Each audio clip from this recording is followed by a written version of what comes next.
in speaking about creative work and just how you handle storytelling, that it's a way of reflecting a borderland that is actually full of imagination and play and delight, alongside all of these deeply urgent issues. When you're telling stories about difficult things, not only, existentially difficult, emotionally difficult, but difficult to access. You have what you have an archive, and you have to kind of find the cracks, the missing stories, and that's where imagination takes place. Welcome to our latest episode of Fellows in Conversation. Today, Valeria Luiselli and Cristina Ibarra talk about borderland storytelling, exploring the ways communities tell stories across space and place. Valeria is a 2019 MacArthur Fellow and writer of fiction, nonfiction, and hybrid works, exploring the experience of dislocation and translation. Cristina is a 2021 MacArthur Fellow and documentary filmmaker, crafting nuanced and compelling narratives about Latino families living in borderland communities. Let's begin this conversation. Hi, Cristina. Hi. Thank you for creating this space for us to hang out and chat. So yes, how are you, Valeria? I'm good. Happy to see you. Also happy to be in this space. I'm glad that there's chances to think about the work of our fellows and engage with it and see our faces. Yeah, no, it was great for me because it was a really good opportunity to really get to know you. I knew about you, and my friends had asked me to read you. They were begging me to read you, and I read you. And I can see now why. I learned about this term called autofiction, and that's a literary genre that I hadn't really understood as a genre until I read your work. And so I was just wondering how you felt about that genre. Is that how you see your work? It's funny. I mean, I think I don't. Not autofiction. I think it is interesting as a genre because of its hybrid nature, indeed. But I think the genre stresses too much the auto part, meaning the self-regard component of the fiction. I think I'm much more interested in thinking about fiction in its very primal, original etymological sense as fictio, right? The idea that fiction is not something created in a vacuum, but rather the action of giving form to something that was already there. So in the original notion of fiction, fictio comes from fingere, which means literally to mold something out of clay, to give shape to something out of clay. And with that, I think, comes the idea of all the imperfections that the human hand and the imprints of the finger leaves on a material, right? That it's something given a shape and necessarily imprinted with the maker's soul, so to speak, right? And in that sense, I am interested in fiction, yes, right? And thinking about life as the primal matter or the raw material. I write with what I have and give it a fictional shape.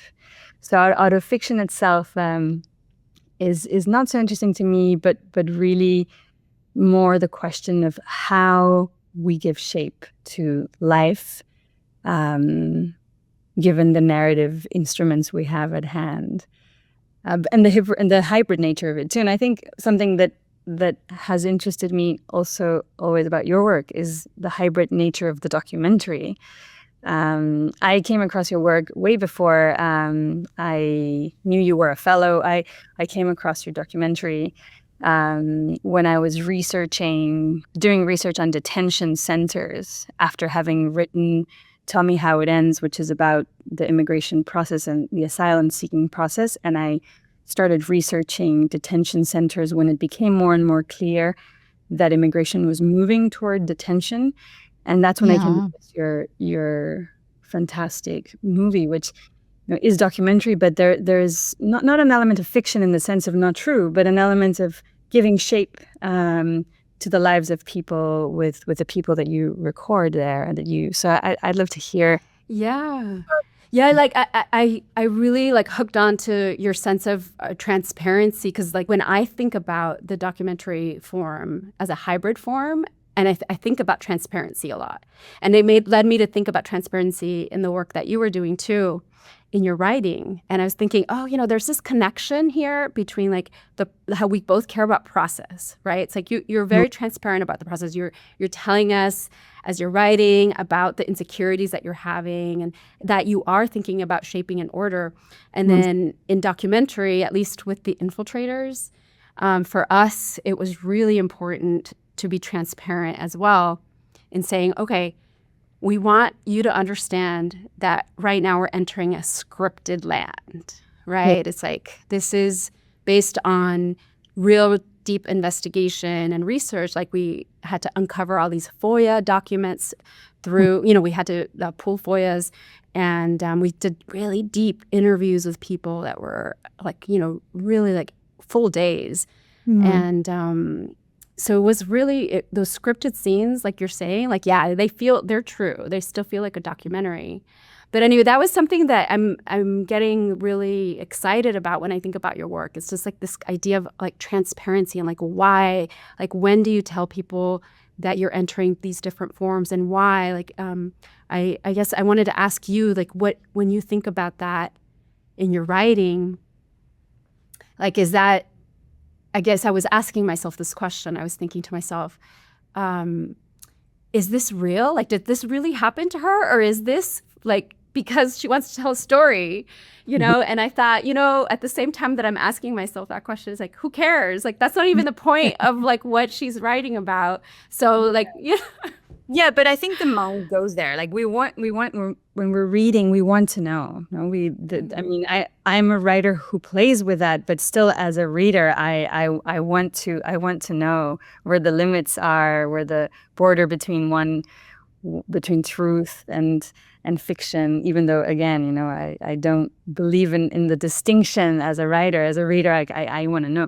I think I'm going to read you a short passage of something, because I think there's no better way to actually answer this question, because the problem of life and trueness and fiction has been haunting me for a long time, and more as I see my children grow and see the effect of writing fiction, not about them, but with pieces of their lives, has then now created in them. And one of the most both fascinating and troubling conversations I've ever had was with my now teenage daughter, who was full of false memories about her early childhood. Like she remembers having almost drowned in a hotel swimming pool, and I told her, no, that's a scene in a book that I wrote, and you must have heard me read it. And she says, no, but I really remember it, and I promise her, like, you really have never almost drowned. I've always been there with you in a pool, and you've never almost drowned. So anyway, it's something that I explored more deeply in what I'm writing now, which I just finished writing after 6 years. Amazing. Congratulations. That's great. It's a slow genre, right? I mean, both movies and novels, I think, are just such a slow. But I'll read you this. It's a very short passage. It's a paragraph. The paragraph or the little section is called Colors of the Sky. I couldn't just make anything up. I knew I had to be careful finding a beginning. Some weeks ago in Amsterdam, in the middle of an interview in a loud cafe, a young journalist had asked me if I would define my work as autobiographical or as autofiction. Neither, I said defensively. I denied it like I was denying a petty crime, and ventured a confusing explanation about why the fiction I write is not of that sort and why I really have no interest in it whatsoever. But then my daughter, who had been reading in silence next to me, looked up from her book, stared the journalist straight in the eye, and reproduced an entire monologue from the character of a girl in my novel, a little girl who in the novel is the daughter of the narrator. It was a flawless delivery. She mastered the tone and spirit of the character, the little imposter. The journalist looked back at me and raised one eyebrow, smug smile like he had caught me in my big lie, and scribbled some notes on his notepad.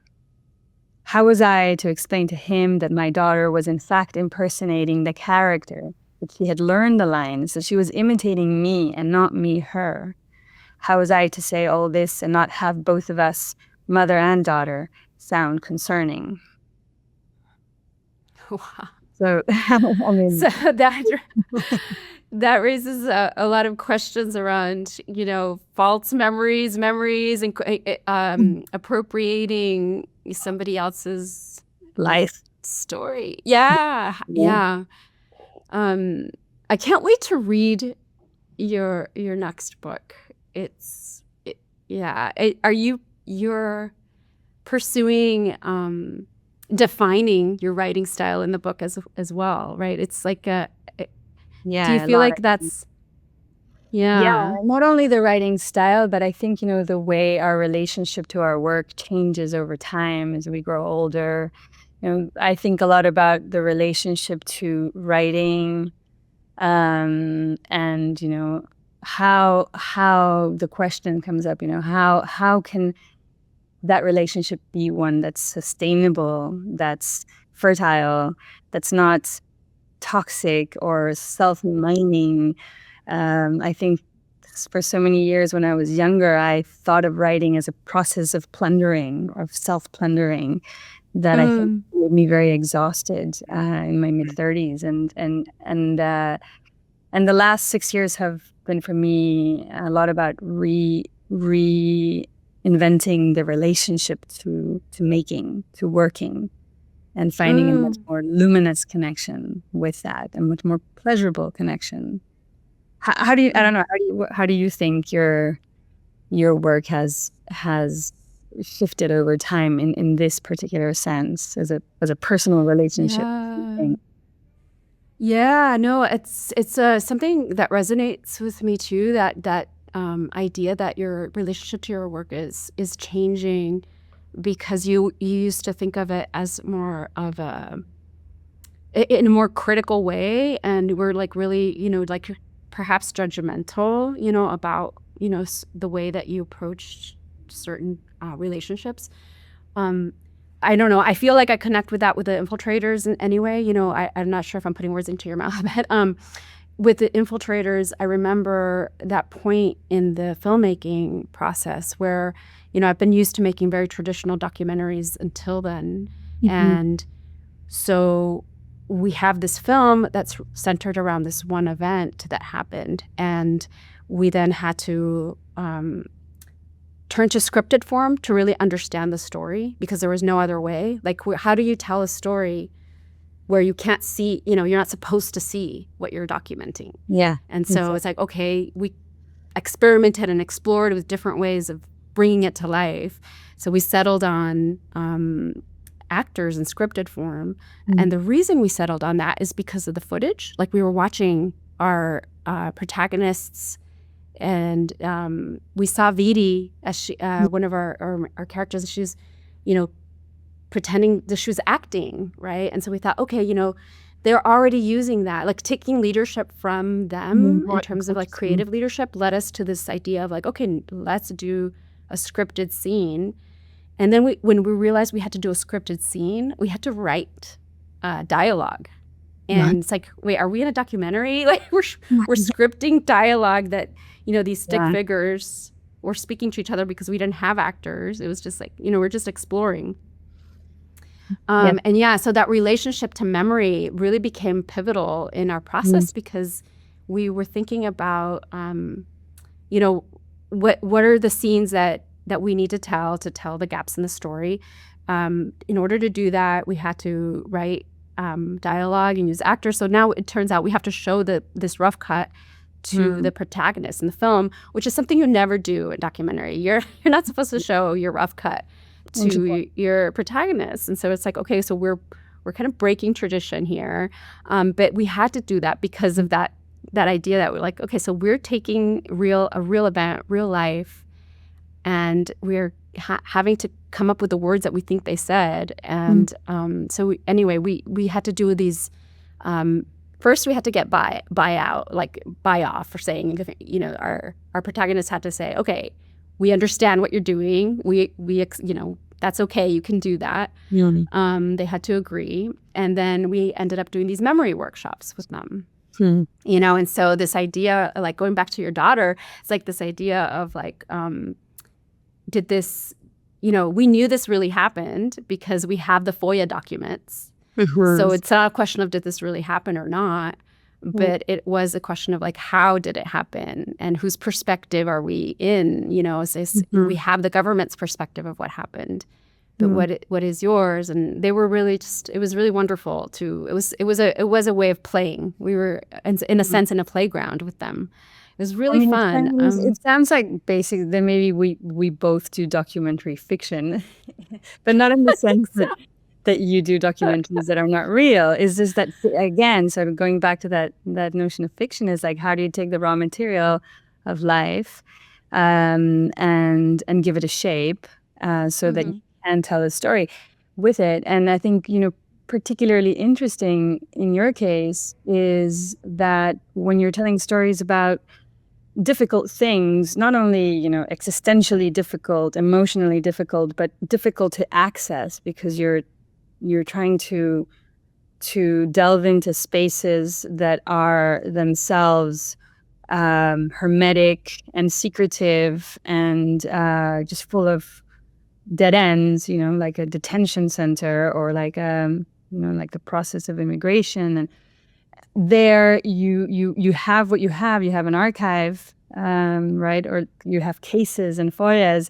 and you have to kind of find the cracks, the missing parts, the missing stories, and that's where imagination takes place, right? That's where you go in and you use fiction to tell the story, not in the sense again of making it up, but of making it with what's missing. And I think there's almost no other way around it, right? I've been trying to write a book for a long time, a book that I don't think I should publish in this administration, that kind of follows Tell Me How It Ends, my book about immigration and asylum seeking process. And as I was telling you earlier, it's a book that now centers on the detention centers as really what became the crux of immigration. And in my case, not so much detention centers, but what are euphemistically called shelters, because they're the detention centers for children, which are, of course, not sheltering in any way. They are carceral spaces with different degrees of surveillance and disciplinary systems, but they are spaces that are very secretive, and it's hard to follow the money. It's hard to know who's funding them. It's hard to know how they operate. I worked in one of them for a while, teaching a creative writing workshop, and that was like the only time I had access to space, and was able to work with a group of fantastic teenagers in writing projects. But when I started doing the research around what that place was and how it came to be and who funded it, I just met so many dead ends and closed doors. And again, that's where you find a closed door. You either decide to throw in the towel and not go deeper, or you go another way, right? You script something, you make it happen in some way or the other. I mean, and just to give you an example of not so much the research process in trying to write a book, but the process of the workshop itself.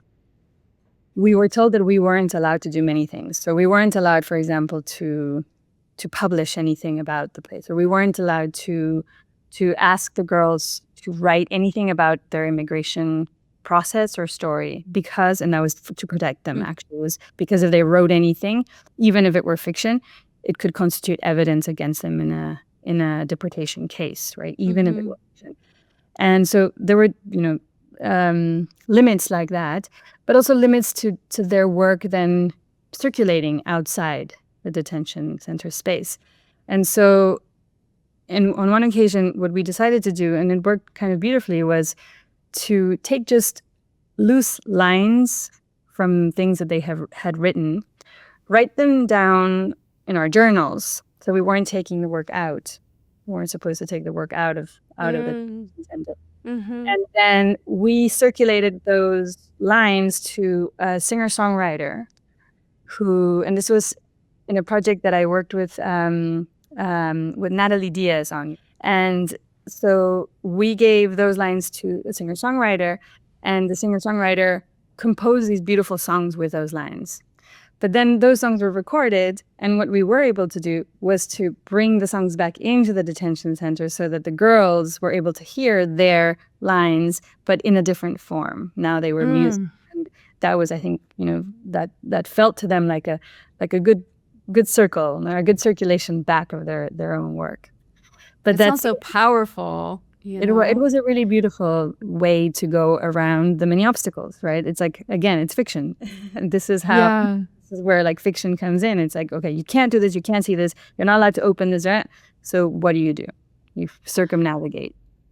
Fantastic. No, that's brilliant how you handled it. It reminds me of something I learned about called narrative therapy. I'm not an expert in this at all, but it's when the person who's going through therapy tells their story and then hears it being told back to them. Yeah. And in the telling back, the person telling the story back highlights different parts of the story than the teller. And so in that discrepancy of what they value, there's this kind of healing that happens because they're able to see their own story validated somehow. And so I wonder if that's how they felt, the young girls that you worked with, where they're able to get a sense of power that they basically it's being stripped away from people inside these places. Yeah. And that's beautiful. It's beautiful to put it. Yeah, beautiful work. Because ultimately, like, that's a question that we wanted to ask ourselves as filmmakers in this documentary, The Infiltrators, is like, how do people that have no power, that are not supposed to be seen, that can't vote, that's why what I mean by no power. I mean, they're how do folks express power, the power that they do have? And so that was something that one of the questions that was driving the narrative. It's like, how do you build power, with this storytelling? And they were very well versed in media, and so in our case anyway, with The Infiltrators. But it just sounds like a book that needs to come out, even though you're saying you shouldn't publish it right now. Maybe it's when it's most needed. I think it sounds very exciting. Yeah. I'm still scared to publish anything that I know. Nationality. I just became American, and it's it can be accused of anything now, and it's, if you don't have a right to a place and it was given to you, it can be taken away. So it's a weird moment to think about. But yes, I agree. It's a conundrum, because now is when it makes most sense. We'll rejoin our fellows in conversation with Valeria Luiselli and Cristina Ibarra shortly. But first, if you're interested in learning more about MacArthur Fellows and their exceptional creativity, visit us at macfound.org. Now, back to the conversation. One of the delights in speaking to you about your work right now is that the border is just seen as this spectacle, and it's like a political spectacle that, in speaking about creative work and just how you handle storytelling, that it's a way of reflecting a borderland that is actually full of imagination and play and delight, alongside all of these, deeply urgent issues. And so I really appreciate that about your writing, is that you're really a border storyteller, a borderland storyteller. It's something that I'm trying to define for my own self. It's like, what is it to make border cinema? Like, how do you define that? What is that? And I definitely believe hybridity is one way to define what border storytelling is, because it's a way of living in a liminal space that's neither Mexican, it's neither American. It's like this third space, like Gloria Anzaldúa's third space. The scar and the yeah. So no, anyway, that's what I appreciate about your thoughtfulness.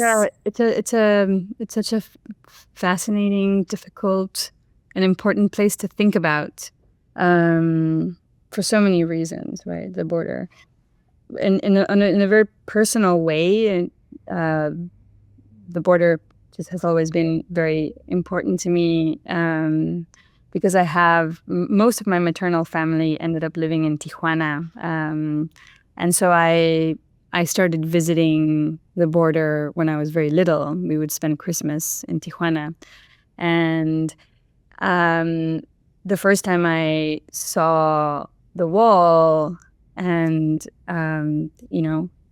felt the unease that it creates was in Tijuana in the 90s.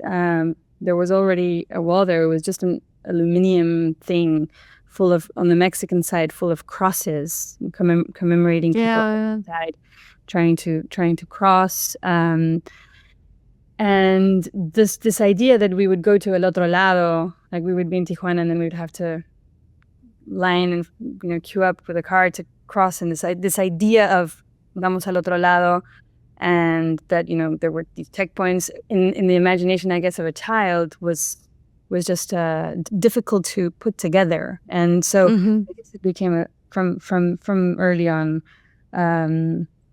just a space that I wanted to understand and figure out, and I think one of the projects, the ongoing projects really, that has allowed me to dive deeper and deeper into this space, the borderlands, whatever it is. Some people define the borderlands as 100 miles up, 100 miles down. So that I mean, who knows? It's kind of random to say 100 miles, or who really? I mean, who knows where it ends, where it begins? Also, like, is a kitchen in the Bronx in a restaurant also not the borderland somehow, and it's hybridity, and it's a kind of space that yes, question. But the project that has allowed me to understand it less and less, but delve deeper and deeper into it, has been a project that I've been working on for now 5 years, and it's sound only. It's a sonic road trip or sonic essay. We've defined it in many different ways. Or sonic documentary fiction that lasts 24 hours and begins under the water in front of San Diego, Tijuana, with the sounds of the whales, the whale song, the humpback whale, Pacific family of whales, the northern Pacific humpbacks. And then it rises up to the beach, and you can hear the waves, of course, in that horrible place where the wall goes into the ocean. The waves, and then, of course, Border Patrol on the U.S. side, the Mexican tianguis on the Mexican side, all that kind of road trips for 24 hours, because that's kind of the amount of time it would take to drive in a straight line from one extreme of the border to the other one in the Gulf of Mexico in Texas. And so, we've been recording that, just talking to everyone that wants to talk to us, but also just recording sounds of dust storms and rainstorms and coyotes and the sounds of trees at night and hummingbirds, and we record sometimes with geophones, so it's the sound of the earth as well, of things, how the sounds of things reflect underground. And I mean, now we have to just do Texas, which is the hardest. It's like the PhD of the project, because it's it's the liquid border, so it's much harder to record in Texas. Yes, I mean, it's when growing up in El Paso, Texas, I always felt like it wasn't Texas. It was like it's my own private Texas, because it's like the borderland space is very different from. I went to school in Austin, and I'm wondering. You were born in El Paso? I grew up there, but I was born in Las Vegas, Nevada, but I don't remember. I was 2 years old when they took me back to El Paso, because I was actually my parents wanted to live in Juarez in Mexico, but it was too expensive. My rents were just too expensive, so we ended up living in El Paso because of that. It blows my mind because I can't believe it today that was the case, that it was more expensive It was to live in reversed. Juarez. Yeah. But I've been really fascinated with this idea of the borderlands. I feel like forever, and I take it back from, like, it's just like trying to understand that border crossing that you talked about, like between Tijuana and then going into like San Diego area. I mean, that was us because my dad and my parents really were starting this business in Juarez. It was like us almost every day when I was growing up. And it was also, less so as I was getting older. But I similar to you, relate to that crossing, because I remember being a child and looking over. And I was in my air-conditioned car because we had just visited Abuelita Ricarda, and it was hot, and I was in the air-conditioned car waiting to cross. And then I look over, and there's a girl who looks just like me, but she's standing in line in the sun, waiting to show documentation to cross. And that has always stuck with me. And questions around class and power and privilege, like I just was always trying to answer them. And like you, like they're just keep getting more complicated and difficult. And maybe I'm not resolving them yet.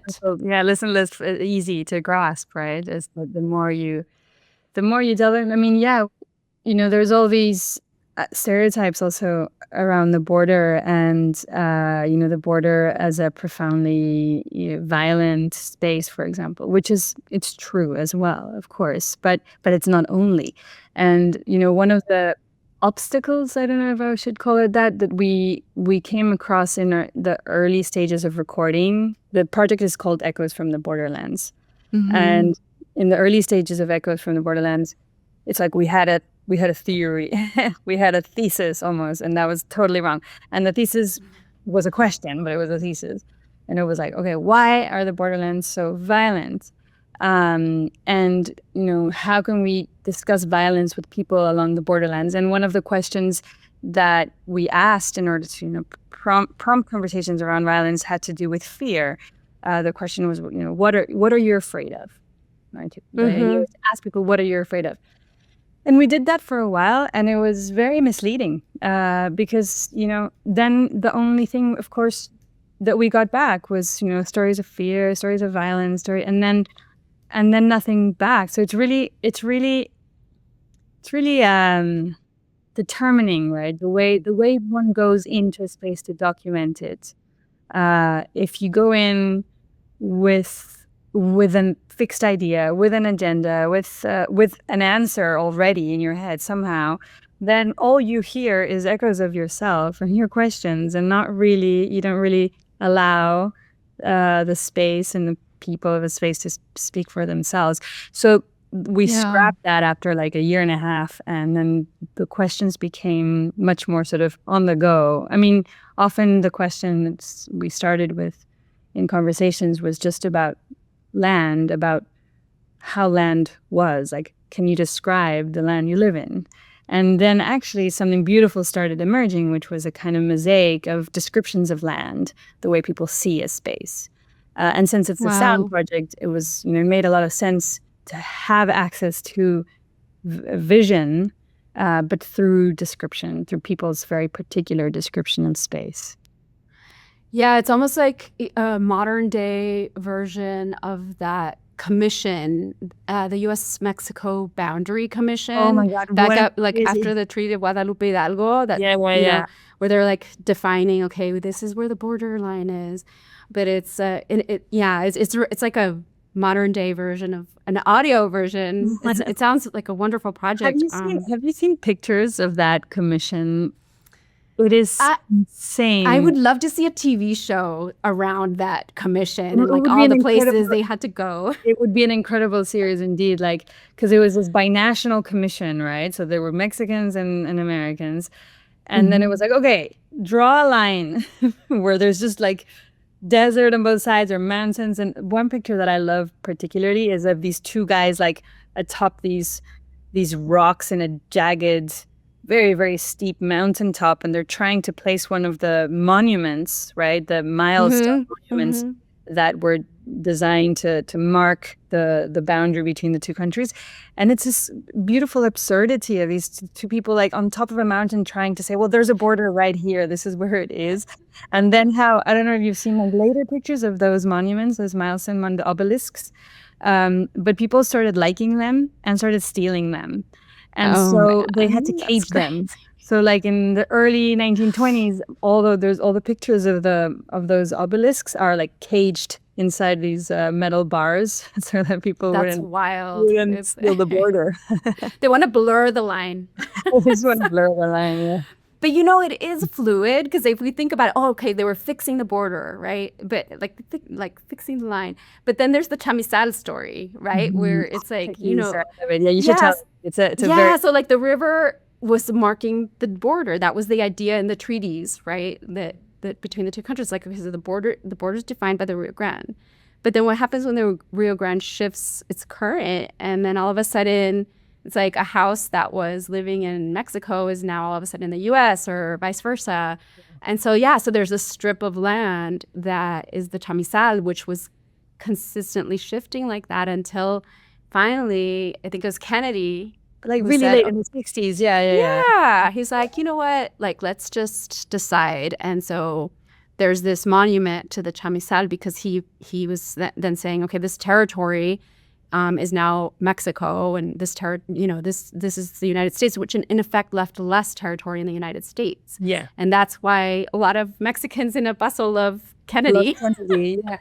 No, of course, he gave it back after they'd taken it. But I remember the first time I heard that story, I must have been 13, 14, and it was in a history class in Mexico City with my history professor, who was a very, very funny guy. He would smoke in class, and he was always like inside the class. The good old days where you could smoke in class. And he said, you know, the way he put it, he was talking about, first of all, of course, about what in the USA is called the Mexican-American War, you know, Mexican-American War. But in Mexico, we call the American intervention, which is perhaps a little more precise. And he was talking about that, and he was explaining how, okay, Mexico finally signs, to end the war, signed the agreement. The USA would take all of this, and there would be no more war. They would, leave the capital and restate our independence.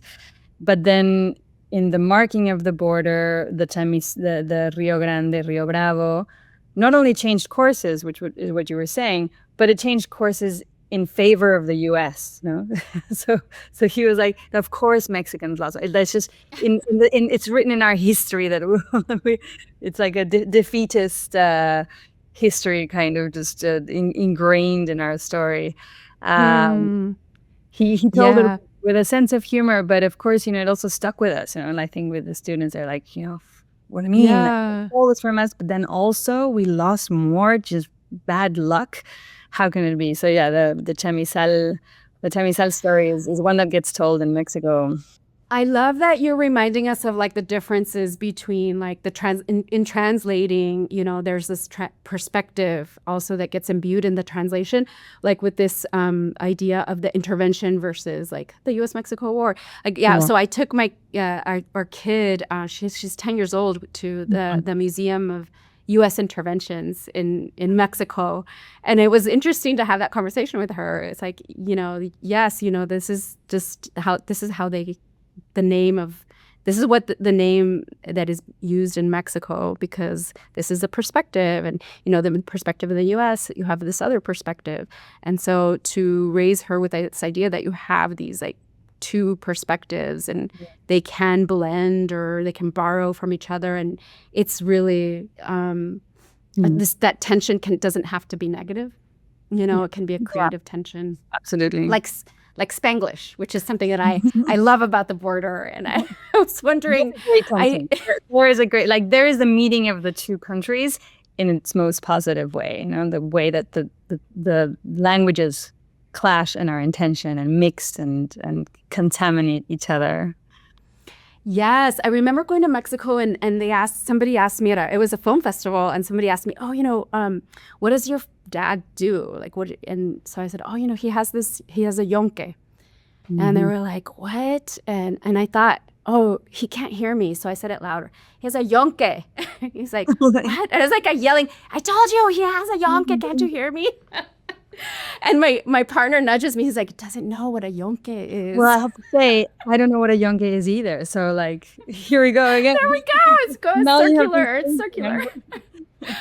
Yeah, it's a junkyard. It comes from junk, yonke. Yonke. What a fucking great word.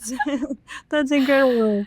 It's really great, but I had no idea. I couldn't communicate with Mexicans because I was like, I'm speaking Spanish. Yeah. But I told my dad, I was like, so, I explained, they don't get what that means. And he's like, no, that's a border word. It's like, what? That's incredible. What a great word. I mean, yeah. I only started learning words like that, like yonke, after I came to the US. But still, there's so many I don't know. But the other day I was trying to figure out something that someone was saying to me in a renovation of something, and they kept on saying el chirro. El chirro. Oh, the street rock, which in Mexican Spanish would be el plafón or like tabla roca. Actually, I think that's Spanish. I just think about what can this teach me? Like if I'm in a jam, like in a creative jam, it's like, okay, like just go to the quick fix. Like what is a good way out of this like narrative dilemma? Like so I don't know. I find inspiration in thinking about yonke as yonke. So it's an incredible work. And what are you working on right now? For the first time, I'm working on a personal documentary that's personal in the sense that it have family members that are the protagonists in this story. Because all my films are so personal. And so I love that. I have to love them, because they take so long. So I have to care. It have to be very personal. Absolutely. And I was thinking, like, how do you blend your life into or not blend it rather, but how do you create a narrative order out of your own life and separate yourself, but still be human? It's like you have to kind of like. And so I see that you tackle that question so transparently. Going back to the beginning of our conversation, I'm inspired, by your process. And it's because it's a personal documentary that I'm working on. It's called tentatively All Other Parts. When I went to I was looking at my dad's junkyard, and there was a section of it that said, all other parts, and it's like all this stuff that didn't make it into the regular junk.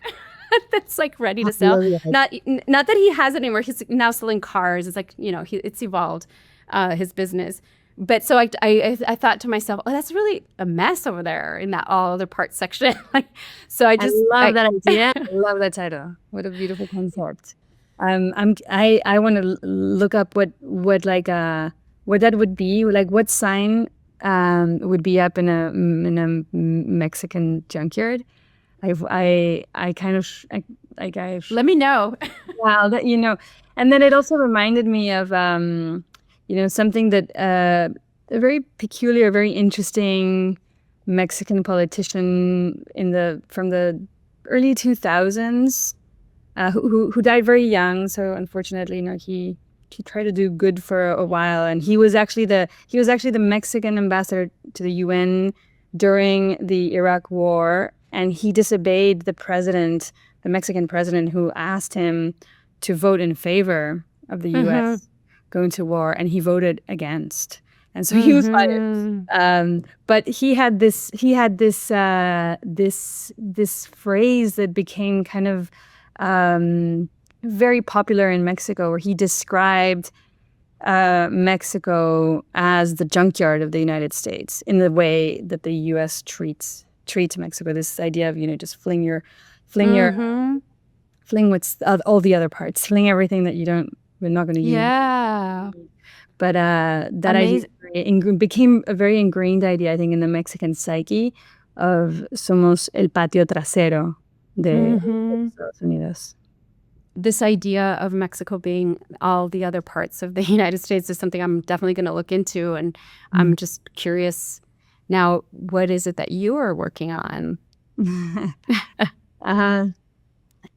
A month ago I would have said, "Oh, I'm about to finish a novel." But now I can't say that. Now I've finished, so I'm not working really on that anymore. I was working on that novel for 6 years. It's called Yeah. Beginning, Middle, End, in English. And this time around, so when I wrote Lost Children Archive, I was so depleted when I finished that I couldn't conceive of writing it myself again in Spanish. So someone translated it into Spanish. They did a great job. But this time around, I finished. The day I finished, which was January this year, the 31st of January, I went out. I was walking, and I felt this very clear sense that I had to sit down and try it in Spanish. And I did. And so I rewrote the whole thing in Spanish. And I just finished doing that 3 days ago. And it was a really beautiful experience to go back to my mother tongue. I hadn't written in Spanish for many, many years. I think the last time I wrote in Spanish was probably in 2015, maybe a whole decade, where I wrote a novel in installments for a group of factory workers in Mexico. So I had to write it in Spanish. I was already wondering whether to write in English and Spanish, but in that case I had to write in Spanish. I did. The Story of My Teeth. The Story of My Teeth. Yeah. But after The Story of My Teeth, I wrote Lost Children Archive and Tell Me How It Ends. Oh, not true what I'm saying. Actually, Tell Me How It Ends, I wrote first in English, and I gave it to my editors in Spanish, asking them if they could find a translator. And they took me to a meeting in a cantina in Mexico City. They gave me three mezcales, and after 3 mezcales, they had convinced me that I was a traitor to Madre Patria, to the Virgen de Guadalupe, to just everybody, because I had written this book in the language of the empire. And they made me sign a napkin swearing that I would rewrite into Spanish whatever I wrote in the language of the empire. So wait, so you handed it to them in English? Yeah. And then you said, them, please find a translator. And they were like, what do you mean a translator? You're writing it in Spanish. And I did. So I had written in Spanish. And I rewrote Tell Me How It Ends in Spanish in 2016, probably, around 2016. And that was a great experience because as soon as I rewrote it in Spanish, I had to think more broadly. Originally, Tell Me How It Ends was very much limited to the United States. And as soon as I wrote it in Spanish, I had to think hemispherically. I had to think about the entire passage of migration starting in Central America through Mexico into the United States.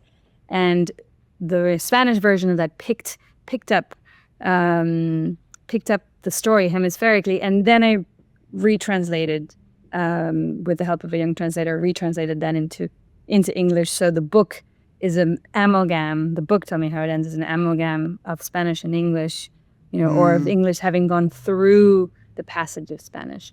But Lost Children Archive, I just wrote in English. And this one, I just, beginning, middle, end, principio, medio, y fin, wrote back to back, first English and then in Spanish.